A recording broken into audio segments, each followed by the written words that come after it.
So mag-acting po talaga kami without narration. So ang ganda ni ate. Pero hindi po namin kaya yun. Galing din.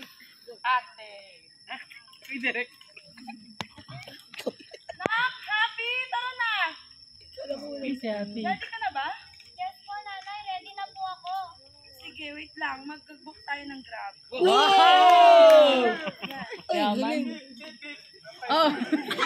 Yan si Kuya. Ready na po.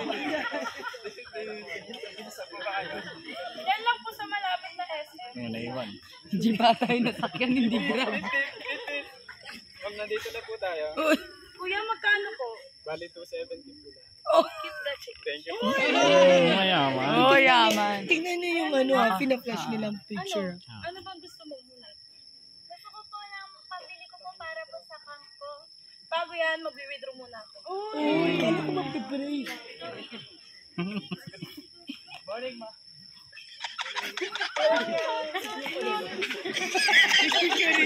Ano mayari?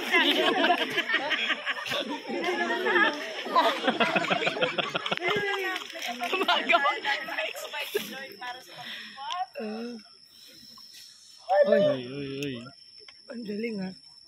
Galing ha. Gusto ko po ng Mannequin. book na to para po sa pagsulat ko po ng Word of God. Gusto ko rin po nitong jacket para po. Bari na yan. Ayan. Ang dami mong gusto na. Buti na lang nag-provide si Lord. Oh! Ayan, sige, lahat yan, bibili na natin. Ito pala. Ayan. Snatcher yung nanay. Parang di magbabayad ah. Hindi mo din bayad Sa mannequin nagbayad. Uy. Ano yan? Ay, nabuli. Ay. Naligaw. Ano pa yung umiiyak yung picture? Okay. Nakita niyo po yung anak ko? Whisky ka mo ng gusto ko, diba? Uy. Nakita niyo po yung anak ko?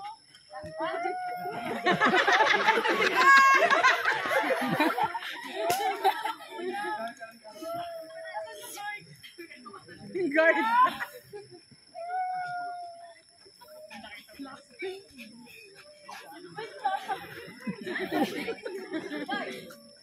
Oh, wala naman humiyak ni Happy. Hindi na siya happy. Nawawala eh.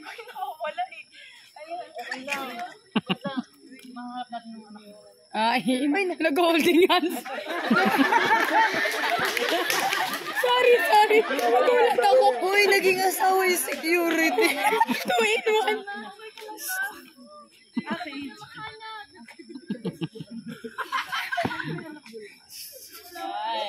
So, tapos, ang ganda. Maganda. Ganda. Ayaw ko malakpa ko. Nagustuhan lang ko. So, ito po. So, nakikita po natin. Siyempre, yung una po namin naisip dito, dalawang magnanay na magbubook ng Grab. So, pasahero po. Mga pasahero. Halata. Tama. Mayaman. Nag-Grab. Si Kuya nag-waste. Nag-waste. Oh, galing. Just after nila, mayaman na nag-withdraw. ATM. May ATM. Debit. Nag-withdraw. Good morning si Kuya, di pinansin. Tama. So, gaganda ng mga mannequin, aminin nyo. Oo. Ang ganda. Ang ganda nila. Sila po yung mga mannequin. So, yeah. Then, excited sa camp yung bata nung nakita niya yung mga damit. Okay. So, after nun, take out. Nabitawan ng bata yung nanay niya. So, after nun, naligaw siya. Hindi niya nakita yung nanay niya. Umiyak siya, ganyan. Yan. So, tas after nun, nagtanong-tanong siya. Hindi niya pa rin nakikita. Pero, nakita niya sa huli. Ang meaning lang nun is, dapat meron tayong unshakable faith kay Lord. Na dapat yung faith natin, yung pananampalataya natin sa Kanya, hindi mawawasak, hindi lilindulin. Lindol, walang palag. Yes!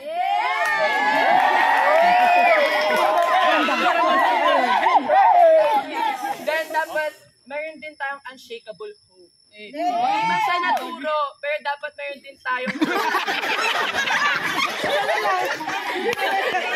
Maganda.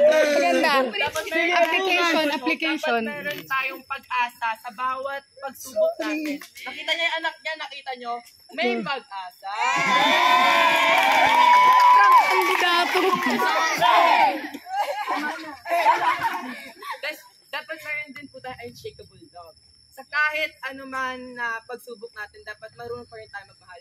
Kailangan ready tayo magmahal kay Lord. Ready tayo mag-serve. Then nakita naman po natin, nung nawawala po yung bata, nandun po yung love and nandun po yung faith niya kay Lord na makikita niya yung anak niya. So, dun po nagpapakita yung pagiging faithful natin kay Lord. Yun lang po. Thank you.